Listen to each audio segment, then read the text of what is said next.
From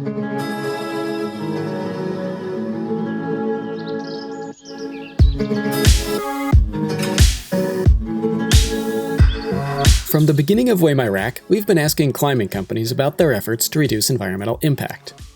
The universal response is that technical performance is the #1 priority, which leaves little room for sustainability improvements.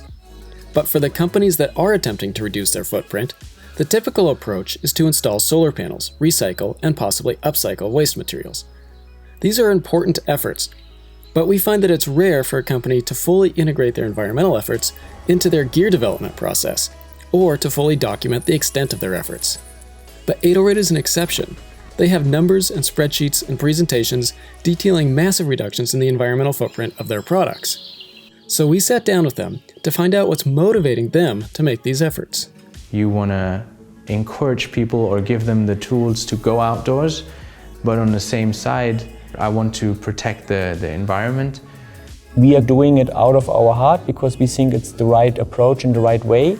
We are committed to the road, and therefore we walk the road. Concerning new products, this is a big aspect what makes Edelrid unique. We don't have the product and then think like, how can we make it last longer? This is something that should be in consideration already at the beginning of every development. But ultimately, Edelrid is a manufacturer of gear in an industry that is hyper-focused on product performance. And when talking about gear development, there is a general assumption that improving sustainability inevitably leads to a decrease in technical performance. I think it's something natural in an industry that you want to develop the technology. So a lot of the things is trying to get lighter, trying to get better in functionality, also comes a lot of the times with the downside that it doesn't last that long, which means then, of course, that you have to buy more of this stuff. So you produce more waste, like more products that end up being replaced. Let's take ropes, for example, and you want to get lighter and thinner. And of course, one direction would be to not making lighter and thinner ropes, but we want to do this as well. So this is the trade-off where we have to think about how is this one side possible with the best outcome for the other side. Sometimes the technology that creates the biggest performance improvements also has the largest negative environmental impact. For climbing ropes, the water-repellent treatments needed to achieve the UIAA dry rope standard typically use toxic and bioaccumulating chemicals. Until now, no one has been able to develop an effective dry treatment that lasts a long time but isn't based on highly toxic long-chain fluorocarbons. I mean, we will launch now the first fluorocarbon-free dry treated rope, but already knowing that under certain circumstances, the durability of how long the water repellency holds will not be as good as with the fluorocarbons of C6. The important thing is that it can be a more durable rope than a non-treated rope, but having the feature of C0, which is super interesting for us, and we are excited to move into this direction. But improving sustainability doesn't always come with a performance cost, and Edelrid has been particularly innovative in developing products that combine both a technical benefit and a reduction in footprint. We're trying to go a different way regarding the sustainability on the metal side, so that we want to make our products last as long as possible, which means that you don't have to replace them, so you create a little bit less waste. And this is where we're trying to incorporate steel a lot in an industry where aluminium takes a huge part of metal parts. One of our first concepts where we started this was with our belay devices. They're all made from steel, so they're basically indestructible. And the bulletproof is another step in this direction, where we're trying to combine the steel advantages of lasting longer with the lightness of aluminium. The products themselves are only part of the story. For a company to reduce their environmental impact, it's also necessary to improve upon the entire infrastructure of the company. EMAS is a standard which described all ecological efforts in the total scope. It describes how much energy we use for heating in the company and what efforts we do to reduce that. It describes our solar panels. It describes even the mileage gasoline our reps are using. And we need to prove year by year that we improve. Collecting these data over 5-6 years, this is the full scope of the picture and not a particular product picked out to be presented from the marketing side. Edelrid has put significant effort into reducing their footprint, but no one is perfect. At this stage, the conversation about sustainability is a conversation about improvement, not perfection. We work in order to be better. Basically, we are kind of on the way to improve our thing, but it's nothing to go out and say we are the best. I mean, we can improve day by day, so it's a never-ending story. We are also starting to work in this with other brands together and other institutions to maybe establish also a standard on this metal side. But this is in the beginning, so it's always a long way to get all those different interest groups together.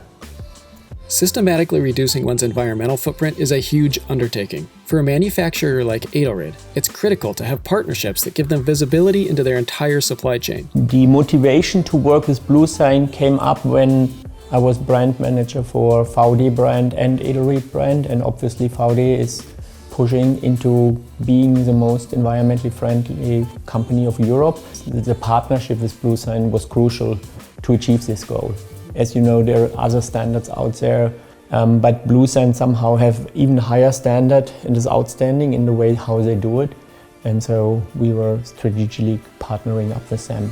And then, on the other hand, a motivation, because we created pressure out there that big companies like Mammut, even Petzl, joined the bluesign and followed their step, because deep in their hearts they were believing that's the right thing. Even so, the effort they need to put in is extreme. Coming from outside the manufacturing process, it can be tough to understand what is so extremely difficult about using sustainable materials. You need to do it along all production, starting with the spinning process. So basically we needed to convince our sub-suppliers on the raw material and dyeing in order to join this project. And we try to partner up with the suppliers in a stronger way and basically paid their certification, but bluesign could approach this information in order to judge if the process is clean enough for them in order to achieve the bluesign standard. And that was the tricky part, because it's not about us, it's about the whole thing. And if it is about the whole thing, you need to get the other people in, and this was challenging. But the material sourcing is only the beginning of the product life cycle. There are many other steps in the process for waste materials to be reclaimed. The life of a rope never ends. For example, taking a rope which is not long enough to be a climbing rope anymore.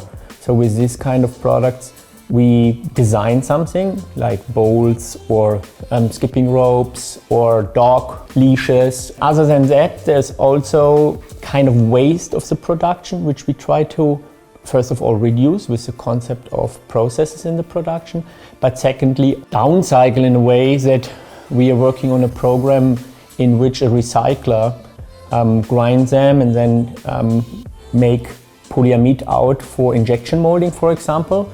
And we have some products coming up which are then made out of the downcycled material, which is great also because then what had been a part of a rope will be a different product.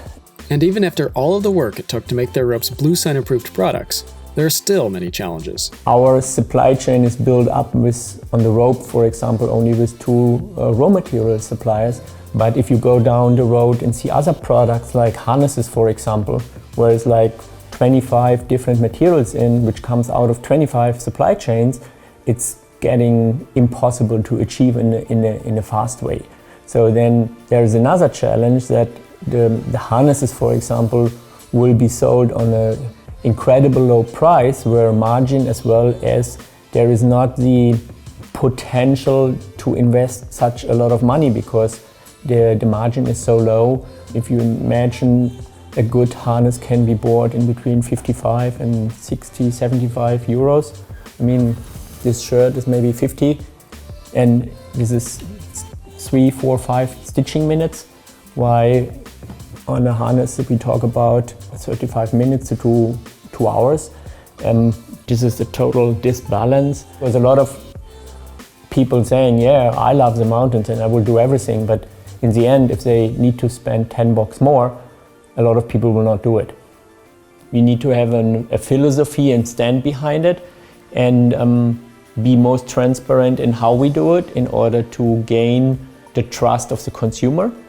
But you need to understand that especially the climber, the dirtbag climbers being said that, maybe don't care because he wants a rope to climb on and he do not necessarily wants an ecological friendly rope.